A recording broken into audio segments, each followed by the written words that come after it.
بسم اللہ الرحمن الرحیم۔ السلام علیکم معزز طلباء کرام، آپ سب کیسے ہیں؟ آج ہم مؤطا امام محمد کے سبق نمبر 333 کو پڑھیں گے۔ آج کے ہمارے سبق کا عنوان ہے عطیہ دینے کا بیان، یعنی آج کا جو ہمارا باب ہے وہ باب النحلہ ہے اور اس کا معنی عطیہ کا ہے۔ تو پہلی حدیث پاک جو ہے وہ اخبرنا مالک اخبرنا ابن شہاب عن حمید بن عبد الرحمن بن عوف وعن محمد بن نعمان بن بشیر يحدثانه عن النعمان بن بشیر قال ان اباه اتى به الى رسول الله صلى الله عليه وسلم فقال اني نحلت ابني هذا غلاما كان لي، فقال له رسول الله صلى الله عليه وسلم أكل ولدك نحلته مثل هذا؟ قال لا، قال فارجعه۔ امام محمد رحمۃ اللہ علیہ فرماتے ہیں کہ امام مالک رحمۃ اللہ علیہ نے ہمیں خبر دی ہے، اور وہ کہتے ہیں کہ ہم سے ابن شہاب زہری نے روایت کیا ہے، اور انہوں نے حمید بن عبد الرحمن رضی اللہ تعالیٰ عنہ سے اور محمد بن نعمان بشیر رضی اللہ تعالیٰ عنہ سے روایت کرتے ہیں۔ نعمان بن بشیر رضی اللہ عنہ سے کہ ان کے والد انہیں رسول اللہ کی خدمت میں لائے اور کہا کہ میں نے اس بیٹے کا اپنا ایک غلام دیا ہے۔ تو نبی اکرم صلی اللہ علیہ وسلم میں نے ان سے فرمایا کیا تم نے ہر بیٹے کو اسی طرح ایک غلام دیا ہے؟ تو انہوں نے عرض کیا نہیں، تو آپ نے فرمایا کہ اس سے بھی پھر رجوع کر لو۔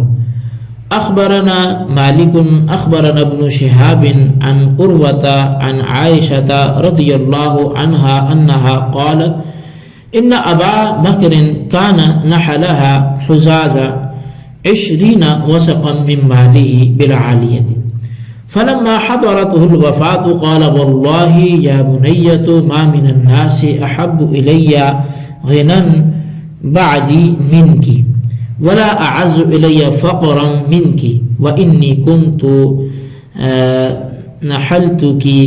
من مالی جزاز 20 وسقا فلو كنت جززتيه واحتزتيه كان لك فانما هو اليوم مال وارث وانما هو اخوك واختاك فاقتسموه على كتاب الله عز وجل۔ قالت يا ابت والله لو كان كذا وكذا لتركته انما هي اسماء فمن الاخرى قال ذو بطن بنت خارجة اراها جاریة فولدت جاریة۔ امام محمد رحمۃ اللہ علیہ فرماتے ہیں کہ امام مالک رحمۃ اللہ علیہ نے ہمیں خبر دی، وہ فرماتے ہیں کہ ہم سے بیان کیا ابن شہاب زہری رحمۃ اللہ علیہ نے، اور انہوں نے عروہ سے، انہوں نے حضرت عائشہ صدیقہ رضی اللہ تعالیٰ عنہ سے، انہوں نے فرمایا کہ حضرت ابو بکر صدیق رضی اللہ تعالیٰ عنہ نے انہیں عالیہ میں کھجور کے درخت ہبہ کیے تھے جن سے 20 وسق کھجوریں اترتی تھی۔ جب صدیق اکبر رضی اللہ تعالیٰ عنہ کی وفات کا وقت قریب آیا تو انہوں نے فرمایا بخدا اے میری بیٹی، مجھے اپنے بعد تم سے زیادہ کسی کو غنی دیکھنا محبوب نہیں ہے، اور تم سے زیادہ کسی کا مفلس ہونا مجھے ناپسندیدہ نہیں ہے۔ میں نے تمہیں اپنے مال میں سے 20 وسق کھجور کے درخت دیے تھے، اگر تم انہیں کاٹ کر محفوظ کر لیتی تو وہ تمہارے ہو جاتے، لیکن آج وہ وارثوں کا مال ہے، تمہارا ایک بھائی اور 2 بہنیں ہیں، بس تم اسے کتاب اللہ کے مطابق تقسیم کرنا۔ حضرت عائشہ صدیقہ رضی اللہ تعالی عنہا نے کہا کہ ابا جان اگر اس سے زیادہ بھی ہوتا تو میں اسے چھوڑ دیتی۔ ہاں ایک بہن تو یہ اسما ہے، ایک بہن تو یہ اسما ہے، تو دوسری بہن کون ہے؟ فرمایا وہ حلیمہ بنت خارجہ رضی اللہ تعالیٰ عنہ کے شکم میں ہے، اور یعنی وہ میرا خیال ہے کہ وہ لڑکی ہے، چنانچہ ان کے بطن سے پھر وہ لڑکی ہی پیدا ہوئی۔ اخبرنا مالک اخبرنا ابن شہاب عن عروۃ بن الزبیر عن عبد الرحمن بن عبد القاري أن عمر بن الخطاب قال ما بال رجال ينحلون أبناءهم نحلا ثم يمسكونها قال فإن مات ابن أحدهم قال ما لي بيدي ولم أعطيه أحدا وإن مات هو قال هو لابني قد كنت أعطيته إياه من نحل نحلة لم يجريها الذي نحلها حتى تكون إن مات لورثته فهي باطل. امام محمد رحمۃ اللہ علیہ فرماتے ہیں کہ ہمیں ابن شہاب زہری رضی اللہ تعالیٰ عنہ نے خبر دی ہے عروہ بن زبیر رضی اللہ تعالیٰ عنہ سے، اور انہوں نے عبد الرحمن بن عبد القاری رضی اللہ تعالیٰ عنہ سے کہ حضرت عمر فاروق اعظم رضی اللہ تعالیٰ عنہ نے فرمایا کہ لوگوں کو کیا ہو گیا کہ اپنے بیٹوں کو ہبا کرتے ہیں پھر اسے روک لیتے ہیں، پھر اگر کسی کا بیٹا فوت ہو جاتا ہے تو کہتے ہیں یہ میرا مال میرے قبضے میں ہے، میں کسی کو نہیں دیتا، اگر خود مرتے ہیں تو کہتے ہیں یہ مال اپنے بیٹے کو ہبا کر چکا ہوں، یہ اسی کا ہے۔ جو شخص ہبا کرے اور اس کو جاری نہ رکھے یعنی قبضہ نہ دے یہاں تک کہ ہبا کرنے والا فوت ہو جائے تو وہ اس کے وارثوں کا ہے اور ہبا باطل ہے۔ اخبرنا مالک عن ابن شہاب عن سعید بن المسیب ان عثمان بن عفان قال من نحل ولدا له صغیر لم يبلغ ان يجوز نحلة فأعلن بها وأشهد عليها فهي جائزة وإن وليها أبوه۔ امام مالک نے امام محمد سے فرمایا اور وہ فرماتے ہیں کہ ہمیں خبر دی ابن شہاب زہری رضی اللہ تعالیٰ عنہ سے، انہوں نے سعید بن مسیب رضی اللہ تعالیٰ عنہ سے کہ حضرت عثمان غنی رضی اللہ تعالیٰ نے فرمایا کہ جو شخص اپنے بچے کو ہبا کرے جبکہ وہ بالغ نہ ہو اور اس کا اعلان کر دے اور اس پر گواہ مقرر کر دے تو یہ ہبا جائز ہے اور اس کا ولی اس کا باپ ہی ہوگا۔ قال محمد وبهذا كله نأخذ ينبغي للرجل أن يسوي بين ولده في النحلة ولا يفضل بعضهم على بعض فمن نحل نحلة ولدا أو غيره فلم يقبضها الذي نحلها حتى مات الناحل والمنحول فهي مردودة على الناحل وعلى ورثته فلا يجوز للمنحول حتى يقبضها إلا الولد الصغير فإن قبض والده له قبض فإذا أعلنها وأشهد بها فهي جائزة لولده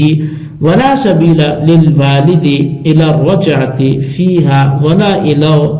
تصوابها بعد أن أشهد عليها وهو قول أبي حنيفة والعامة من فقهائنا رحمهم اللہ تعالی۔ امام محمد رحمۃ اللہ علیہ فرماتے ہیں کہ ان تمام احادیث پر ہمارا عمل ہے اور ضروری ہے کہ آدمی اپنی اولاد کو عطیہ دینے کے سلسلے میں مساوات رکھے، ان میں ایک کو دوسرے پر فوقیت نہ دے۔ اگر کسی شخص نے اپنے بیٹے کو یا کسی اور کو عطیہ دیا ہو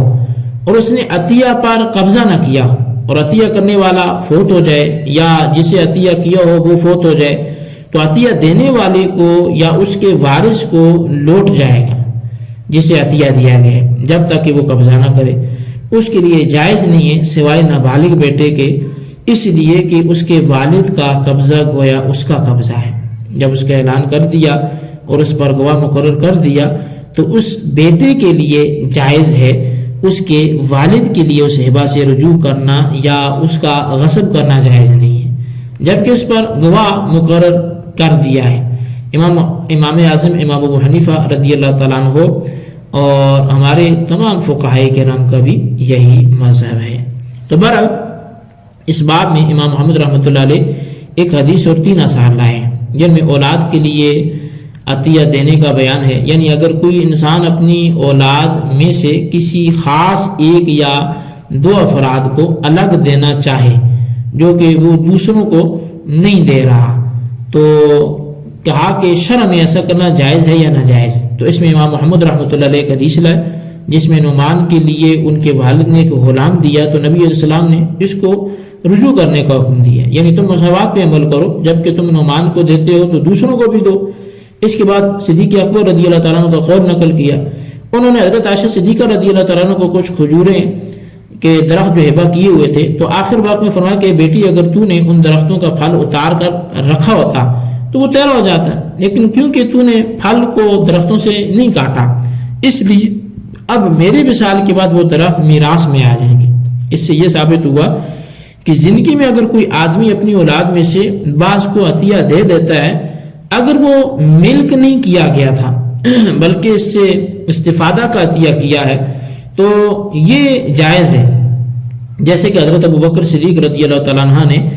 وہ درخت حضرت عائشہ صدیقہ رضی اللہ تعالیٰ عنہ کی ملک نہیں کیے تھے، بلکہ صرف ان کا پھل سیدھا عائشہ صدیقہ رضی اللہ تعالیٰ عنہ کی ملک کیا تھا۔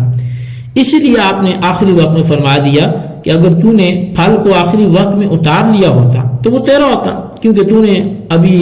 پھل کو اتارا ہی نہیں اور وہ درخت میں نے تمہاری ملک نہیں کیے تھے، اس لیے اب وہ درخت اور پھل سب میراث میں قانوناً شرع کے مطابق تقسیم ہوں گے۔ تو اس قول سے معلوم یہ ہوتا ہے کہ اگر کوئی شخص اپنی اولاد میں سے بعض کو کوئی چیز عطا کرنا چاہے تو وہ عطا کر سکتے ہیں۔ اس کے بعد امام محمد رحمۃ اللہ علیہ نے عمر فاروق اعظم رضی اللہ تعالیٰ کا قول نقل کیا کہ جس کا خلاصہ یہ ہے کہ ہبہ میں ہیرا پھیری نہیں کرنی چاہیے، یعنی پہلے اولاد میں سے کسی فرد کو کوئی شخص کوئی چیز عطا کرتا ہے اور پھر وہ بیٹا اس کی زندگی میں مر جاتا ہے تو اپنے ہبہ کو باطل کر کے اس کو اپنے قبضے میں کر لیتا ہے،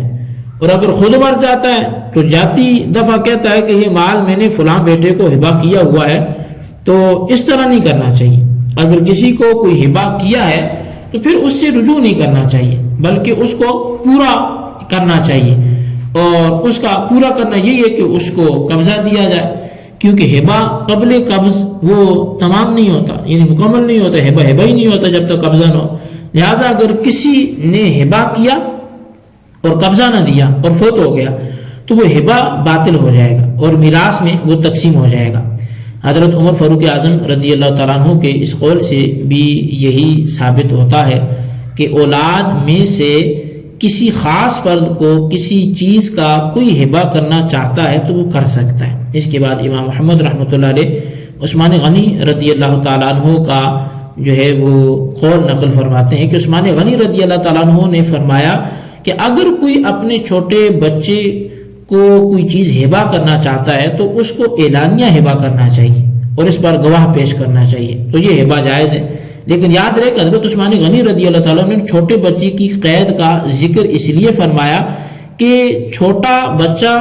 کیونکہ مال کے استعمال کرنے پر مختار نہیں ہوتا، اس لیے اس میں اختیار ولی کو ہوگا، جس کا معنی یہ ہے کہ اس بچے کے لیے وہ ہبہ جس صورت میں نفع مند ہو سکتا ہے اس کا باپ اس کے لیے تصرف کر سکتا ہے۔ تو ان تمام آثار اور ایک حدیث پاک کا خلاصہ وہ امام محمد رحمۃ اللہ علیہ ہی ذکر کرتے ہیں کہ ہر انسان کو اپنی اولاد میں مساوات کا خیال رکھنا چاہیے اور کسی کو دوسرے پر ترجیح نہیں دینی چاہیے۔ اور دوسرا مسئلہ وہ خلاصتاً یہ ذکر فرماتے ہیں کہ ہبہ کرنے کے بعد قبضے سے پہلے ہبہ کرنے والا یا جس کو ہبہ کیا گیا ان دونوں میں سے اگر کوئی ایک مر جائے تو ہبہ باطل ہو جائے گا۔ ہاں ایک صورت ایسی ہے کہ اس میں ہبہ قبضے سے پہلے ہی پورا ہو جاتا ہے، اور وہ یہ ہے کہ چھوٹے بچے کو اگر کوئی ہبہ کرتا ہے تو پھر چھوٹے بچے کا قبضہ ہونا وہ ضروری نہیں ہے، کیونکہ جب چھوٹے بچے کا ولی ہی باپ ہے تو پھر قبضہ اس کا ہی معتبر ہوگا۔ اس لیے امام محمد رحمۃ اللہ علیہ فرماتے ہیں کہ اس صورت میں ہبہ قبضے سے ہبہ جو ہے وہ قبضے سے ہی تمام نہیں ہوتا، بلکہ اعلان اور گواہ بنانے سے وہ پورا ہوگا، یعنی باپ اعلان کر دے یہ چیز میں نے اپنے چھوٹے بچے کو ہبہ کی ہے، اے سننے والوں تم اس پر گواہ رہو۔ تو ایسی صورت میں اگرچہ قبضہ تو باپ کا ہی رہے گا، مگر باپ کے لیے نہ اس سے رجوع کرنا جائز ہے اور نہ ہی اس کا غصب کرنا جائز ہے۔ تو امام محمد رحمۃ اللہ علیہ فرماتے ہیں یہی مسئلہ جو ہے وہ امام اعظم امام ابو حنیفہ رحمۃ اللہ علیہ کا ہے، اور یہی جو ہے وہ ہمارے عام فقہائے کرام کا ہے۔ تو بہرحال یہ مسئلہ تھا جی جو آپ کے سامنے بیان کیا گیا۔ تو حاصل کلام یہی ہے، جس کا خلاصہ یہی ہے، جس کو آپ تحریر کر سکتے ہیں۔ خلاصہ پورے سبق کا تحریر کریں، لیکن بالخصوص یہ بات لازمی لکھیں کہ اگر کوئی شخص اپنے کسی بیٹے کو کوئی چیز دیتا ہے تو وہ اپنی زندگی میں جو دے گا وہ ہبہ ہوگا، عطیہ ہوگا، اس میں اگرچہ وہ وراثت والے احکام لاگو نہیں ہوں گے تو، لیکن اگر وہ نہیں دیتا اور وہ اس میں دنیا میں کچھ اونچ نیچ کر بھی سکتا ہے، تھوڑا تھوڑا اگر کسی کو دینا چاہے تو معمولی وہ فرق کے ساتھ دے بھی سکتا ہے، لیکن مرنے کے بعد جو ہے وہ پھر جو مال ہوگا وہ وراثت بن کے سب میں تقسیم ہوگا۔ بہرحال یہ ہمارا آج کا سبق تھا، اس کو آپ یاد رکھیے گا۔ اللہ تعالیٰ سے دعا کرتے ہیں جو پڑھا سنو سے یاد رکھنے کی توفیق نصیب فرمائے، آمین بجاہ نبی الامین صلی اللہ علیہ وسلم۔